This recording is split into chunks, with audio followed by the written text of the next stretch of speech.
We're here with Jen Liddy, who's a business coach, and I'm calling her the content.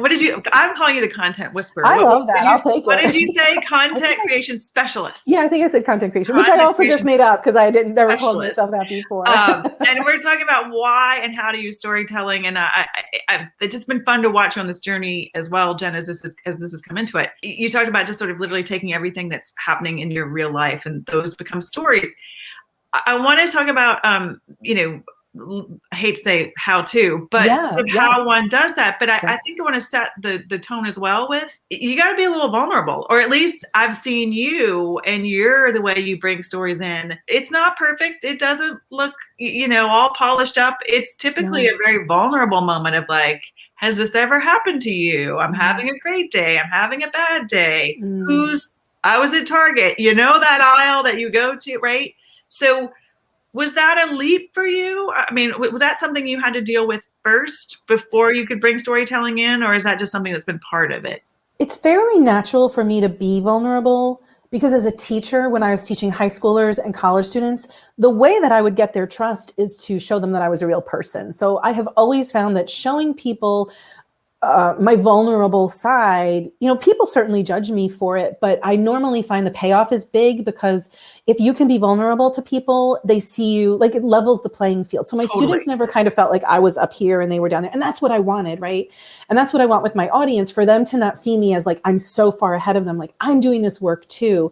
So that's been fairly natural to me. I will say though, Nancy, one of the rules I have about telling vulnerable stories is, number one, I only tell my vulnerable stories. There's so many stories I want to tell, maybe that include my son or my husband or my parents or my sister and brothers or whatever, but those are not my stories to tell. So I'm really very protective of I will only be vulnerable about myself. Got it. And if I'm going to be vulnerable about somebody else, I ask their permission. Right. And the second thing is, if I'm going to be vulnerable in a story, I make sure that I'm not speaking from a bleeding raw wound, that I really have had to do some work around it already to clean it up, so that I don't expose. If you tell a story and it's kind of dirty in that way, where you haven't cleaned up your emotions around it, it really doesn't serve your audience. So I always try to make sure that that's finished before I bring it to my audience. And I think, is it Brene Brown who kind of sets it up in terms of it's establishing that trust, but that oversharing or that rawness or that, you know what I mean?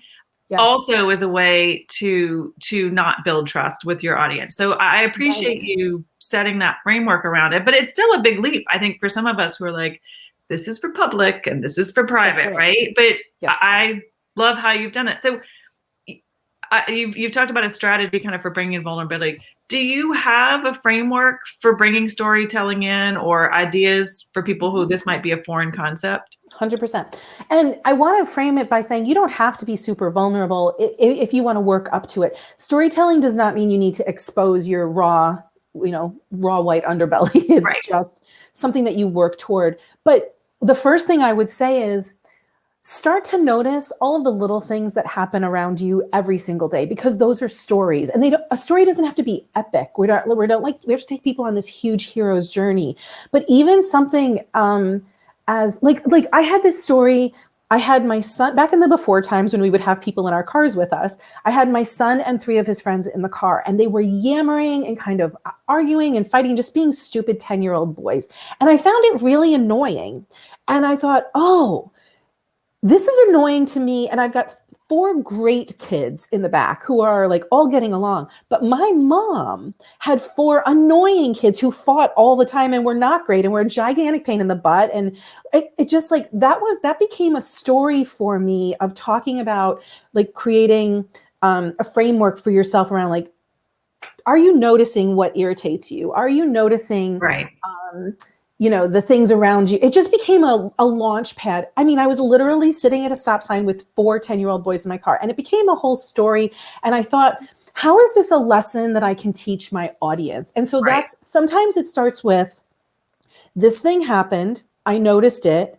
How is it like something else that my audience could do? So that's a way that I kind of forward engineer it. I start with that. And then another framework I use is, I think about a lesson that I really know my audience needs to hear. So this is how I reverse engineer it. So I'll think about, I'm hearing a lot of people complaining about X, Y, or Z, or I notice in a lot of Facebook groups I'm in, people are complaining about this or that. This is a lesson that I really think my audience could benefit from learning about. So then I think, where, instead of just like teaching them, hey, you need to learn this lesson, I will reverse engineer it into, what's like a metaphor or a story that I've experienced that where I learned that lesson, where I had to be vulnerable and learn that exact lesson. And then I just tell the story, and then I'll say, why am I telling you this story? Right. Blah, blah, blah, blah, blah, blah, blah. Have you ever blah, blah, blah, blah, blah, blah, blah. So there's a way to forward engineer it and reverse engineer it. I love that. And that's a gift, because all my brain thinks is linear. I need to make this point, right? Right. And then I Professor have Nancy, right? Jen Liddy. Have you ever? Do you ever?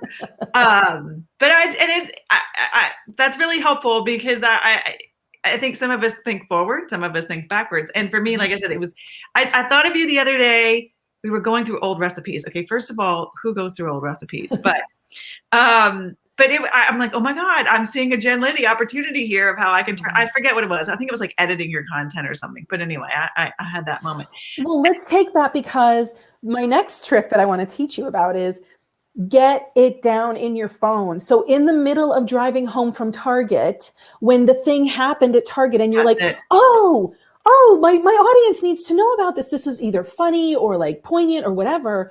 You take your phone and you say, take a note, and you just like write it down there, because you're going to forget. 100%. Okay, so my not very organized note taking, that was my question. So are you literally audioing it into Take a Note or into the notebook? Yep. Okay. Yes. I was like, what notebook did I write that idea down in? Where did that go? Mm-hmm. Okay. All right. And then Jen, is there a practice like beyond that? I mean, in terms of structure, like is there the structure of like, do you have prompts? Let's say somebody is staring at that blank sheet of paper, right? Like, is there a framework or prompts? And I don't give away all your secrets, but just to kind of get somebody thinking around this, in addition to the forward engineering and backward engineering. Yeah, and I'm happy to give away the secrets, because people don't hire me for these secrets. Like, you can find these anywhere. These are storytelling is the oldest form of learning. It's how we remember the most. The reason people hire me is because they want to learn how to do it better or easier or faster or whatever. But a couple of secrets. Everybody thinks they have to tell a story from the inception to completion. And it's not necessarily true. Like, sometimes you just need to tell a snippet of a story to make your point. And frankly, you might have stories inside of your brain that could be 3, 4, 5 pieces of content, could be emails or blogs or videos or whatever. Don't use it all up in one fell swoop. So definitely like get the nuggets out that you need to get out. The other thing I will suggest is details, like real life details make things so relatable. So if you're telling a story, like I have this funny picture from my childhood that it's me at the garage, the fire department garage, having a Christmas party. My dad was a fireman. And the picture is I'm in my my maroon velvet pants and my pink satin shirt, and I'm taking a gift from Santa, which happened every single year. But the picture, if you zoom out on the picture, there's a Raggedy Ann who's serving as the elf, and there's an Oscar the Grouch puppet. He's staring right into the camera. And I never noticed this. I never noticed all of these other details before a couple of years ago when I found the picture.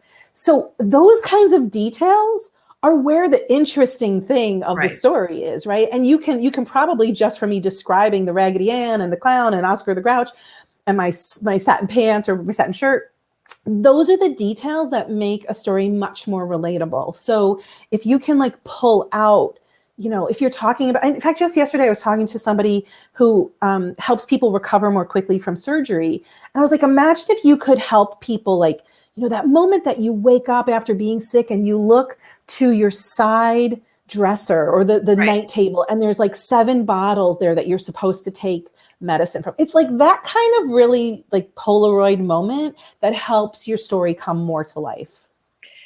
I love that. And I think that's helpful, because again, we get so caught up in, we have to make this point, right? Yeah.